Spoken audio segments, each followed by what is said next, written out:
everybody, Kyle Sasser here, Ashlar Home Team, and I'm going to be talking about some history, some fun stuff that even has its own Wikipedia page, and you've probably heard it before.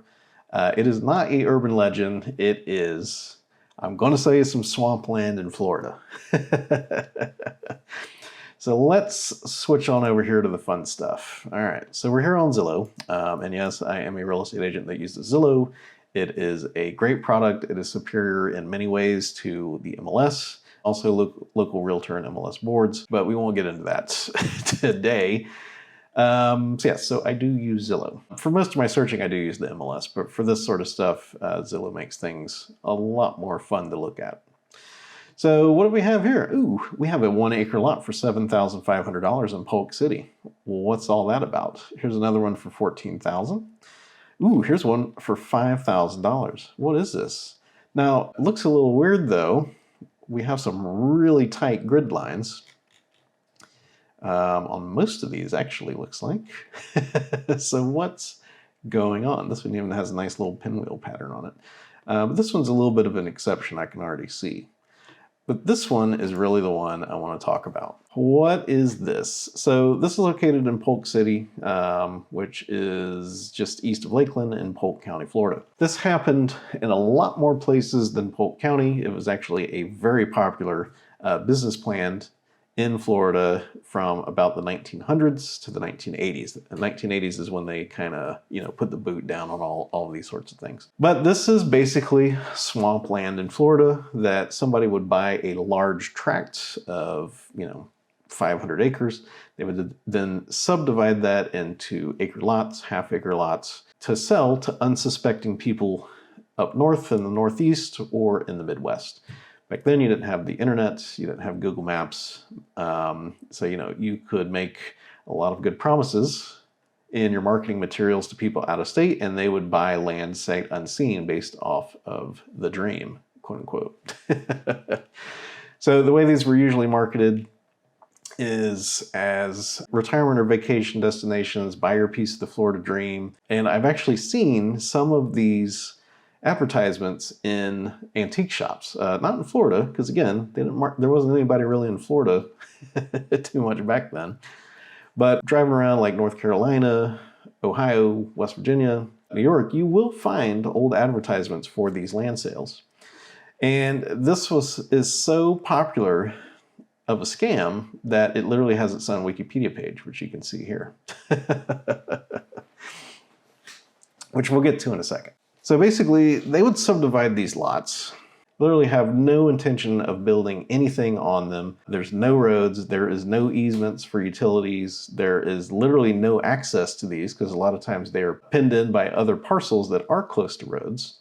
So they're basically inaccessible. A lot of them are swamp, cypress heads, just not good land at all, which is why they bought it, because it was dirt cheap.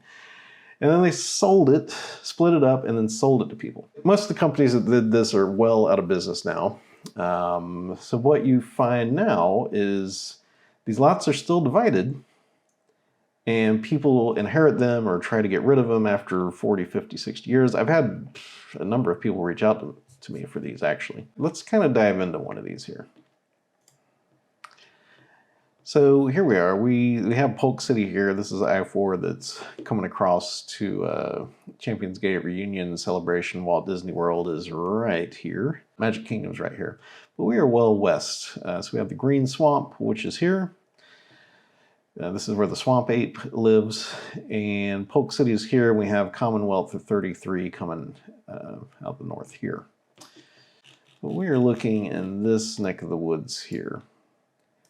I do actually have this up on the property appraiser's website here. So you can see we have this big island here, open space, kind of a tip that comes out, and there we have the same thing here. So you can see here that these are all just little parcels that are kind of busted, kind of separated up here. So there's no roads, there's no power lines, there's not even space for roads. So usually parcels are sectioned off to where So now again, we do have a little bit of an offset here. That's just because I was zooming around. So you can see here that we have a house parcel here, and then we have this big easement here for Commonwealth Avenue. We do have some houses here along, but there's also like a creek and wetlands here. And, the rule is if there's wetlands, you can't build much of anything anyway. But let's jump back into these things here. So this one's a bit unusual because Stokes, who is south here, he has kind of been buying up some lots just to try to put them together. But if we get a little outside of that here, start poking around up in kind of this area, we'll see, so there's Florida Investment Group, here is Dejunco, here is Cedric's Land Trust, here is Dejunco again, Great Investments. So lots and lots of different owners of all these little lots. First thing I want to point out here is the DOR code, which is here. So this is so common in Polk County that it's got its own DOR code, 9910, inaccessible tract, which is nuts. If we go into the sales history here, so we can see this one sold 1983 for $7,100. This one was a warranty deed, 1983 for $6,600. This one, miscellaneous document warranty deed in 2014. Now, that's a little interesting. Let's see if we can... This one's a pretty good one because it does illustrate one of the common occurrences in this area. So if we open this up, we can see that here we have a tax deed in 1997. This is basically someone that got tired of paying property taxes, stopped paying taxes. The county seizes the land and then auctions it off with these basically to the next sucker. Here we can see, here's another tax deed. There's another tax deed. There's another tax deed. And yes, this one's owned by Polk County. This one's owned by Polk County. So basically, no one was interested in purchasing these. This one somebody did actually purchase in 2019, Great Investments, for $1,400. Now, I know this all looks very tempting because, hey, it's an acre of land in Polk County, Florida for $1,000. The problem is the landscape is a lot different than it was in 1960, 70, and 80. All of this is basically raw land. It has never had wetlands delineated. You have to do a wetlands survey, and basically what that is you set the elevation for if there's wetlands on the property, and you're basically not allowed to build anywhere within 25 feet of wetlands. And that is a pretty hard requirement. Swift Mud, which is the Southwest Florida Water Management District, does not take kindly to people just coming in and bulldozing and regrading things. The other problem is there's no access easement. So there's no way to get here with the car. Some of these located in other parts of the county are set up as hunting camps and stuff like that, because this does abut, some of these are very close or functionally adjacent to wildlife management areas. Again, you are technically trespassing to get out there because you are crossing other people's lots without permission. But again, it is something that happens. So far as power and water and septic, to get septic, you have to do a Florida environmental study where they come out and approve the septic plan. That's not happening here. So far as utilities and powers, again, there is no utility easement. And even if there were, you would have to pay to bring it in from wherever it is closest. And to try to run power poles from Commonwealth out to these lots is going to be tens and tens of thousands of dollars, if not 100,000 or more. And again, this is wetlands, so this all usually stays pretty wet. If we zoom in here, you can even see some creeks and such. And if we zoom out large, you can see that this is wetlands that does eventually drain into the green swamp. Probably show up a little better on this one. Yeah, so you can see that this all kind of drains this way. Now, so basically what usually happens with these is, especially recently, so somebody passes away, these are owned, somebody's been paying, the taxes aren't crazy on these. Let me pull one of these up here. So yeah, so our just market value is $719. Our taxes are probably going to be in like the $50 range. If I had to guess here, let's see, taxable value 700, taxes $9.40. So it's basically $10 a year to keep this property that you'll never be able to use, keep in mind. So yeah, so what happens is somebody got caught up in this, decades ago, bought the land. Come to find out it's in a swamp. Probably, they tried to visit it one time or someone told them. Tried to see if they could do anything with it. They can't. And so they basically just pay the bills because, hey, if I don't pay the tax bill, they're going to come and take the property. Obviously, the first solution everyone wants to try is to sell it. The problem is no one wants to buy inaccessible land if they know that it's inaccessible. So you will see people asking kind of like crazy numbers, 5,000, 10,000. Extremely unlikely to get those sorts of prices. A few times poking through these, the few times that they sold, it has been between $500 and $1,500. Also keep in mind that closing costs are usually at a minimum about $1,000. Now, the second thing that usually happens is someone passes away, it becomes part of an estate, somebody inherits it, or, through the probate process, you kind of try to arrive at a value of this. If at all possible, it is usually easier just to talk to the probate attorney and see if there's some way to kind of section this out and not take it, because these lots are not worth anything, I promise you. So if it can just kind of go away or escheat back to the state or the county, that is usually the best case, because otherwise, if you inherit it, you're going to be paying, $10 to $20 per year for the rest of your life. You can put it up for sale, but it is a very, basically you have to find a next bigger sucker who doesn't do any research or take a look at anything.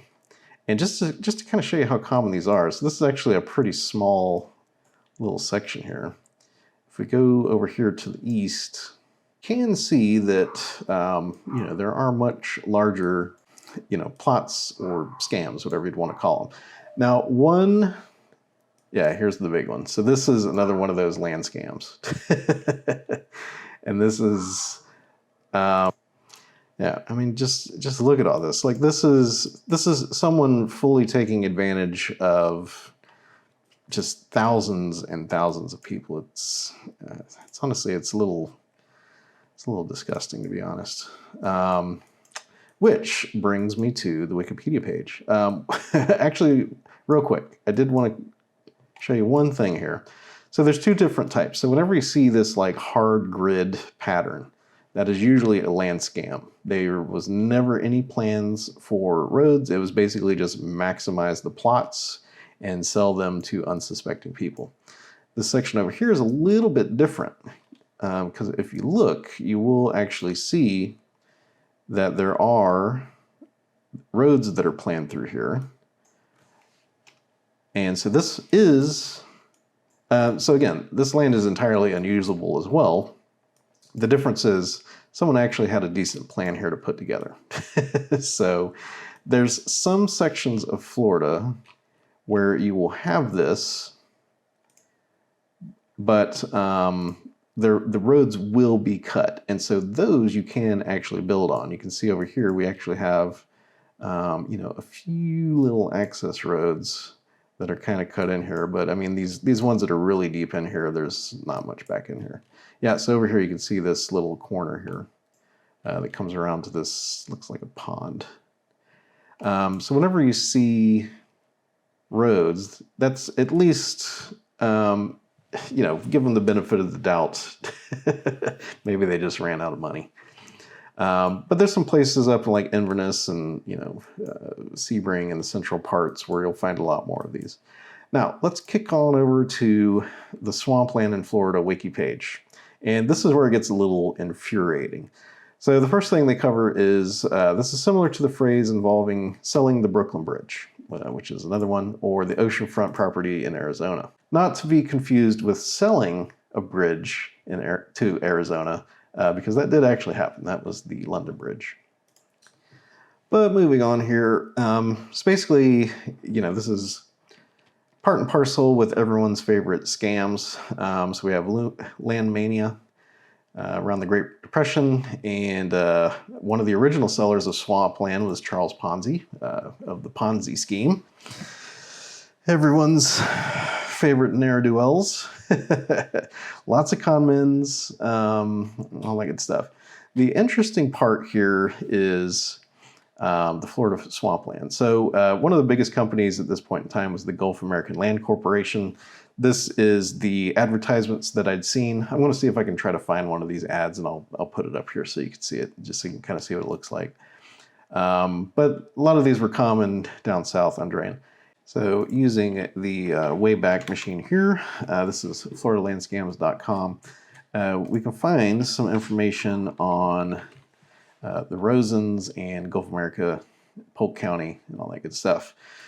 I'll include this link in the description below, but basically, to paraphrase this, the county commission basically got wind of, that they bought this land, and they were basically had subdivided this, and were not even putting in roads or anything like that.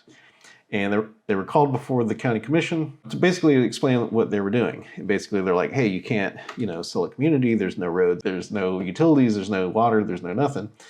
To which they said, we aren't selling people a subdivision. We are selling them the dream of a subdivision. And at that moment, Polk County gave them the seal of approval, and they were able to continue on their merry way with ripping off people unsuspectingly. All very depressing. But of course, real estate, being real estate, it is very, very difficult to impossible to unwind this. And generally speaking, this stuff, once done, once land is subdivided, it is extraordinarily difficult to put it back together. And, there's some books here on this topic here. This is Amazon's Selling the Dream. But, yeah, so lots and lots and lots of this stuff going along.